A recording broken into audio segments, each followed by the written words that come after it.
Pozdrav! U današnjem videu govorimo o decentraliziranoj robotici.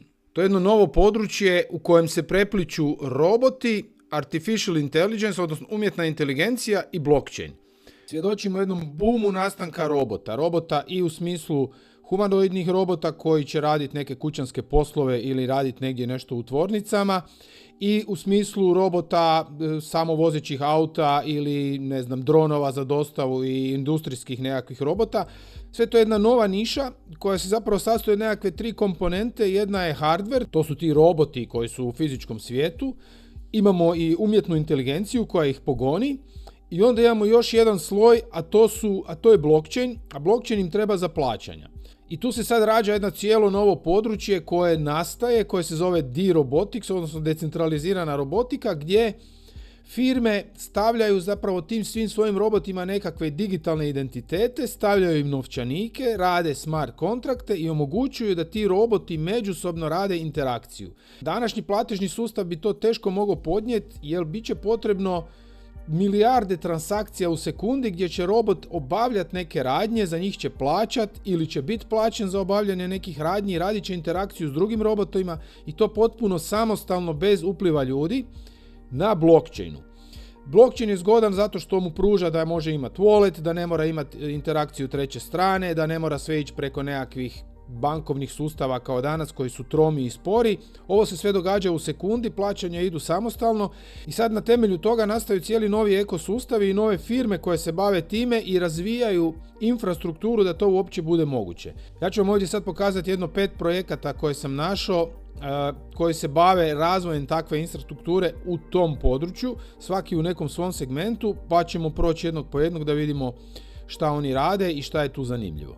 Bitpanda je upravo lansirala stocks i ETF-ove, a povodom toga imaju ponudu koju ne želite propustiti. Od 29. siječnja do 14. veljače ostvarite 1% cashbacka na dionice ETF-ove koje kupite ili na cijeli portfelj koji prebacite na Bitpandu s drugih platformi. Sve je u jednoj aplikaciji, trgujte s preko 10.000 instrumenata već od 1 eura uz 0 eura naknade za planove štednje. Kliknite na moj link u opisu i aktivirajte bonus najkasnije do 14. veljače. Ovo nije investicijski savjet, ulaganje uključuje rizik od gubitka. Evo prvi ovaj tu pik.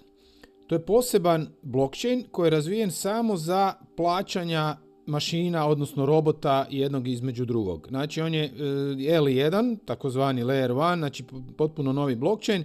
On omogućuje, znači taj PIK projekt omogućuje da svaka mašina dobije svoj identitet i svoj wallet na blockchainu i da zapravo svi mogu sudjelovati u toj jednoj decentraliziranoj ekonomiji koja će biti bazirana na interakciji tih mašina, ali onda i ljudi sa mašinama, a bez da budu zarobljene od strane velikih aktera ko što danas imamo, Googleove, Amazone i tako dalje, koji se onda tu šire i tu postoji opasnost da sad oni to zauzmu, taj prostor i da on bude u njihovim rukama kompletno i sad ovaj PIK radi novi blockchain i novu infrastrukturu koji će omogućiti da ti roboti međusobno komuniciraju, odnosno da vrše neka plaćanja i transakcije i zapravo postaju novi ekonomski akteri. Vi imate sad jedan cijeli novi sloj, to više sad nisu samo firme i ljudi, to su sad roboti pojedinačni koji će imati svaki svoj identitet, svaki svoj novčanik, moći će obavljati neke radnje i plaćati, ovaj tu PIK im to omogućuje. Oni imaju svoj token je izlistan, evo tu mu je nekakav životni vijek cijena, market cap mu je 48 milijuna što je, ako uzmemo u obzir da bi ta industrija trebala bitno rast, to je onda još uvijek skromno.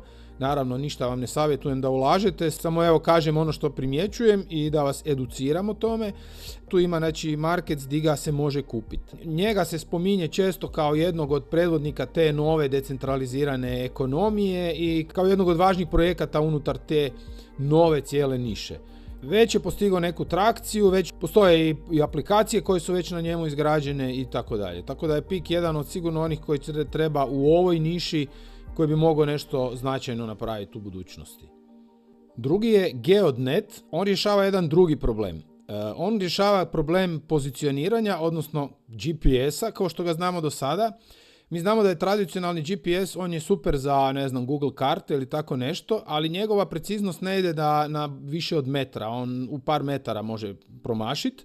Što za neke precizne uređaje, na primjer kad imate u skladištu točno mora se postaviti nešto na svoju poziciju ili imate dostave dronom koje moraju biti točne u centimetar ili u 2-3 centimetra. Sam GPS tu nije dovoljan. I sad taj Geodnet radi svoju mrežu senzora koji onda uzimaju signal iz GPS-a i još ga dodaljno ga dorađuju da bi mogao biti dovoljno dobar za te dronove. I oni tu imaju već i neku mrežu postojeću u kojoj su pokrili sva glavna mjesta, gradove gdje ljudi žive, gdje je najveća koncentracija ljudi. Evo vidimo tu da su i naša područja prilično dobro pokrivena što se tiče naseljenih mjesta. I oni evo to razvijaju tu mrežu i idu na to da bi korištenje te mreže se naravno plaćalo u njihovim tokenima. Oni imaju i svoj token koji isto tako se zove Geod mu je, ticker mu je Geod.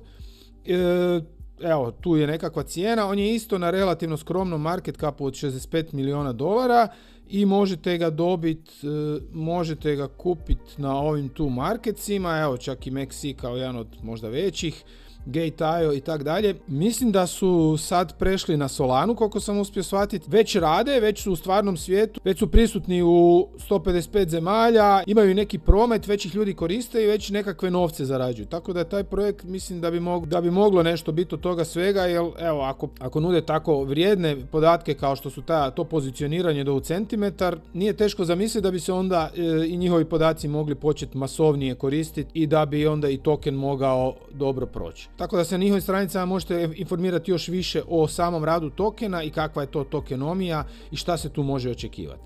Sigurno zanimljiv projekt i fora je da su već napravili toliko razvijenu tu mrežu i da to već stvara neki prihod. U Jumper Exchange, aplikaciju za brižanje i upravljanje tokenima, stigle su dvije jako korisne nove funkcije. Prva je Jumper Earn. To je personalizirani DeFi alat koji ti otkriva najbolje prinose iz preko 600 DeFi prilika na 15 protokola i to sve u istom flowu bez da napuštaš Jumper stranicu. Druga je Jumper Portfolio, cross-chain pregled svih pozicija i zarada. Sada možeš pratiti, rebalansirati i povući kapital iz raznih protokola sve na jednom mjestu. Jumper Exchange je postao prava smart money aplikacija. Evo, sljedeći je ovaj tu Codec Flow. Oni imaju isto tako svoj token, jako mali market cap $2 milijuna, on je na Solani i može ga se nabaviti tu na ovim tu mjenjačnicama, odnosno na ovim marketplaceima. Šta oni rade? Recimo imate robota koji radi nešto na nekoj proizvodnoj traci i on sad dođe do nekog oblika kojeg još nije vidio. Znači on sad dođe do neke situacije gdje ne može riješiti taj zadatak jer je došao do nečeg novog što još nije vidio. On umjesto da se zaustavi kao što bi bilo nekako za predvidjet, on ode na internet i ode na njihov marketplace i pogleda da li postoji neki modul sa znanjem kako da se prevlada taj zadatak. I sad na tom marketplaceu će biti to cijela jedna burza tih znanja koji su pakirani u te module koje on može koristiti i on kaže ja ne znam riješiti ovaj zadatak, postoji li nešto slično i tamo recimo postoji, on izabere to, downloada si i dobije znanje kako to riješiti i on nastavlja sa radom i to sve radi autonomno bez upliva čovjeka i bez da se zaustavlja proces ili se zaustavlja na neko kraće vrijeme. I plaća putem onog C402 protokola, ja sam vam o tom protokolu napravio posebno video, ostavit ću vam video o tome. To je znači protokol koji je namijenjen tome da roboti mogu međusobno plaćati. I sad evo vidimo polako da to dolazi u nekakvu konkretnu upotrebu u realnom svijetu i sad tu dolazi do nekakvih use case-eva kako će se to sve upotrebljavati i čini se da bi taj C402 protokol mogao zaživjeti i ovo je jedan od recimo primjera gdje bi se taj C402 protokol mogao koristiti. Ovaj Codec Flow navodi da će koristiti taj protokol. Još jedan zanimljiv smjer u kojem se ta ekonomija robota razvija i u kojem to sve smjeru ide, ali evo imamo i te neke postojeće elemente i ove zanimljive pristupe da robot sam skida to znanje, uči, plaća ga u realnom vremenu i obavlja plaćanje i transakcije. Te transakcije se namiruju u par sekundi i on nastavlja sa radom. To je ono ogroman korak za neku efikasnost rada i za proizvodnju i za industriju općenito. Sljedeći je ovaj tu Connex.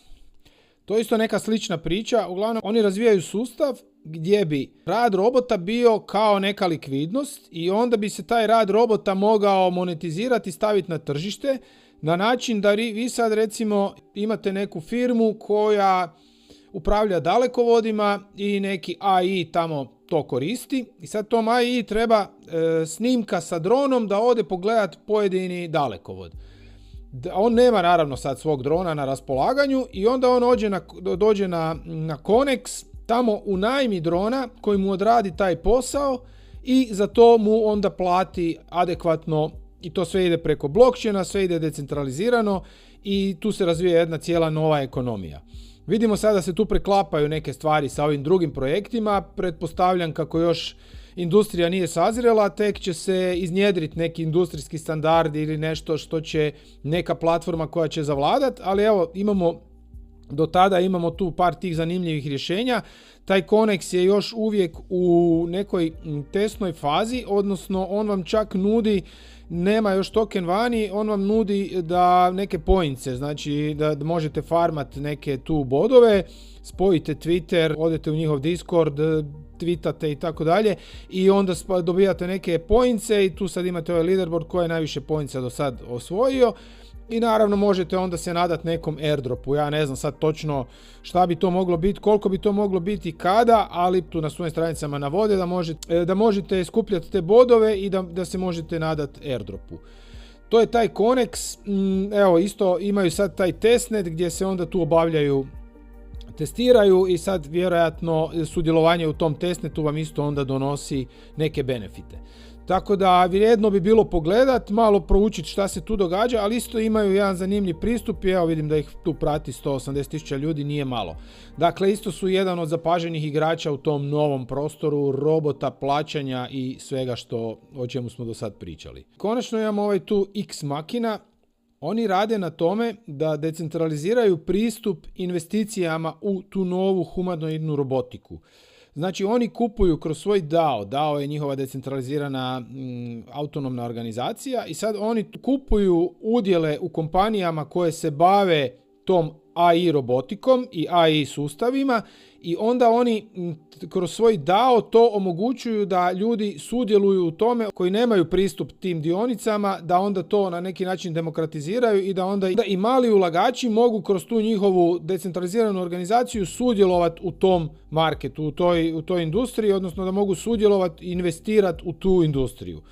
Oni imaju ovdje na svom Twitteru 57.000 followera i u njih se investiralo već preko $10 milijuna i to preko 2.000 malih investitora. Tu je nekakvo objašnjenje kako to radi, vi možete sudjelovati u toj robot ekonomiji, oni tu rade nekakav fond kojim onda upravlja ta njihova decentralizirana organizacija, ljudi koji imaju te DAO tokene mogu to stejkat pa dobivaju neka prava i tako dalje, tu je sad sve objašnjeno. Ako želite više detalja, sigurno tu na njihovim stranicama imate objašnjeno kroz ovaj frequently asked questions, ima dosta toga na Twitteru i imaju nekakav treasury overview na svojoj DAO stranici, sve ću vam to linkove ostaviti u opisu i naravno još na CoinGecku i na CoinMarketCapu nema nikakvog tokena, nego su samo nekakve općenite stvari. Ovdje moramo reći da je upravo lansiran novi ERC-8004 protokol na Ethereum blockchainu koji omogućuje agentima da dobivaju svoje identitete i da dobivaju neku reputaciju i da uopće budu prepoznati na mreži, da ih drugi agenti mogu prepoznati. To je isto tako jedan novi infrastrukturni projekt koji će dodatno sa svoje strane omogućiti razvoj cijele jedne nove ekonomije tih AI agenata. A lansiran je od strane developera iz Coinbase-a, Ethereum Foundationa, Metamaska i Googlea. Tako da ja vjerujem da ćemo u tom prostoru vidjeti isto ove godine veliku aktivnost. Evo, ja se nadam da sam vam kroz ovih 5 projekata malo približio tu jednu cijelu novu ekonomiju tih robota, AI-eva i sve to zapravo na raskrižju sa blockchainom i novim plaćanjima i novim protokolima. Sigurno će se nešto od toga razviti u neki ogromni projekt, nešto će možda i zamrijeti, ali ovo su nekakvih 5 istaknutih koje sam našao, koje bi bilo zanimljivo promatrati u ovoj godini šta će napraviti. Ja vjerujem da će napraviti zanimljive stvari. Evo, ako vam je ovo bilo zanimljivo, lajkajte, šerajte i vidimo se u nekom novom videu. Pozdrav!